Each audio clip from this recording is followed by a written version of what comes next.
Parfois le destin d'une personne tient à un billet de loterie gagnant.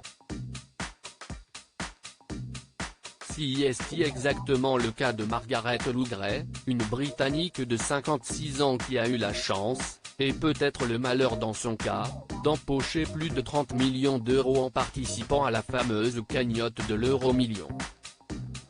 Une somme à même de changer la vie de n'importe qui, mais dans le cas de Margaret, on ne peut pas dire que l'argent ait fait son bonheur. Cette dernière a remporté le jackpot il y a 8 ans et depuis, elle déclarait que cette énorme somme avait ruiné sa vie.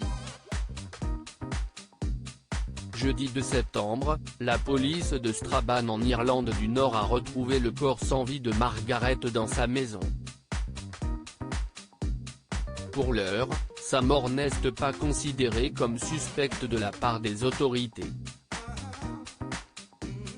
Après l'arrivée de la police, une ambulance est intervenue sur place, mais rien n'a pu être fait pour sauver la vie de Margaret Lougray.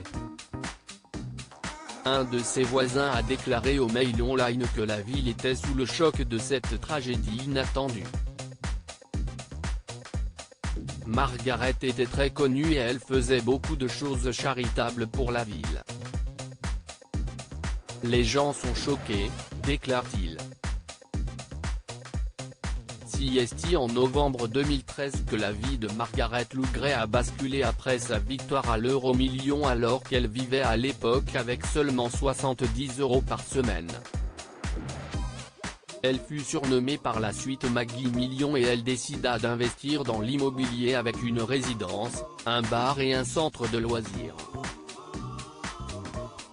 Selon la publication britannique, elle aurait légué environ la moitié de sa fortune à des associations caritatives. Je regrette d'avoir gagné à la loterie, bien entendu. Avant, j'étais une personne heureuse. Malheureusement, l'arrivée de cette somme n'a pas été aussi bénéfique qu'espéré et Margaret a passé 4 mois en hôpital psychiatrique. S'il y a un enfer, j'y suis allée et c'était terrible, déclarait-elle à l'époque. Elle a par la suite révélé que certaines personnes lui auraient volé des millions. Je regrette d'avoir gagné à la loterie, bien entendu. Avant, j'étais une personne heureuse. Je suis un être humain et tout ce que ça a fait, si est de détruire ma vie, se lamentait-elle. Lors de sa dernière interview, elle indiquait n'avoir plus qu'un peu plus de 5 millions d'euros.